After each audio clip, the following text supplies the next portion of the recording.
Kenapa kita perlu menjaga zikrullah?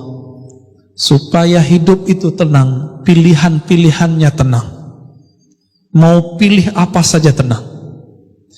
Bapak saudara makan Allah, kita ambil zikir la ilaha illallah. Nabi mengatakan afdalul zikri la ilaha illallah. Zikir yang paling afdal adalah la ilaha illallah. Itu terjemahannya. Kalau maknanya lebih dalam dari itu, afdalul zikri itu kalau dimaknai zikir yang paling lezat, zikir yang paling nikmat adalah la ilaha illallah. Apa arti ilah sehingga Nabi mengatakan itu?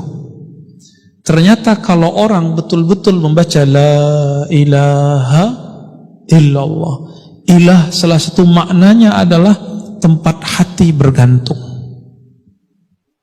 tempat hati nancap, tempat hati berkiblat, tempat hati condong. Jika kita katakan tiada lagi kecondongan hatiku, tiada lagi semua yang aku inginkan, yang aku cintai kecuali Allah. Inilah yang disebut oleh Imam Ibnu Athaillah kemerdekaan seorang hamba, hurriyatul abd. Baru disebut Abdullah. Maka orang yang menyebut la ilaha illallah, tiada lagi tempat kami bergantung, tiada lagi tempat kami memuja, tiada lagi tempat kami menyembah kecuali Allah. Di saat itulah dia menjadi merdeka. Oleh karena itu seorang mukmin jiwanya merdeka. Kalau bahasa kawan kami Ustadz Hanafi, nggak ada lagi urat takutnya, nggak ada lagi rasa takutnya kecuali kepada Allah.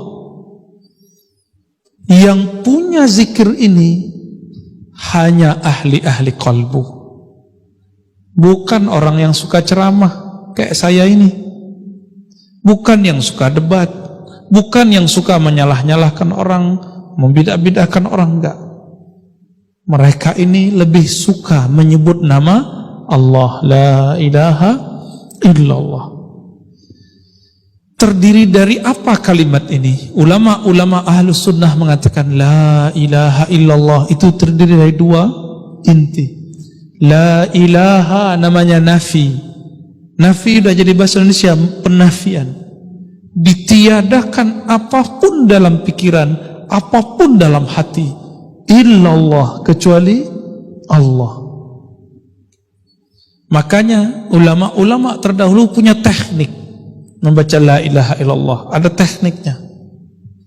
Kenapa Bapak Ibu baca la ilaha tidak ada merindingnya, tidak ada getarannya? Karena tidak punya teknik.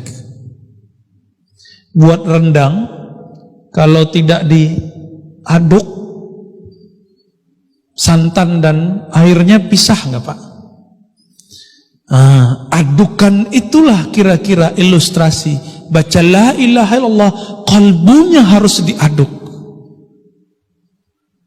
Mengaduk kalbu itulah, menghantam kalbu itulah yang membuat kalbu itu terasa tenang. Disitulah getaran-getaran kulit terasa, gemetar, bulu roma berdiri, ada rasa yang tidak bisa diceritakan. Tapi kalau mau tahu, fas'alu ahla dzikri, tanyalah ke ahlinya, ya. Itu tidak diobral, tidak diobral. Kalau zikir-zikir biasa itu bisa dijelaskan kapanpun, tapi kalau tekniknya tidak. Nah itu nafi. Illallah itu isbat. Apa arti isbat? Isbat berarti penetapan. Tiada yang disembah kecuali Allah, tiada yang dituju kecuali Allah, tiada yang diharap kecuali Allah.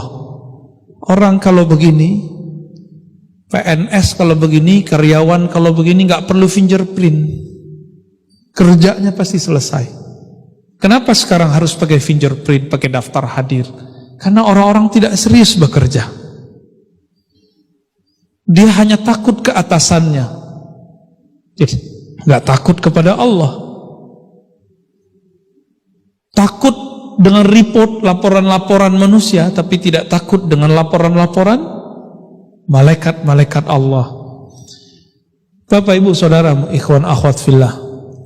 Maka Nabi SAW ketika ditanya, bagaimana cara kami memperbaharui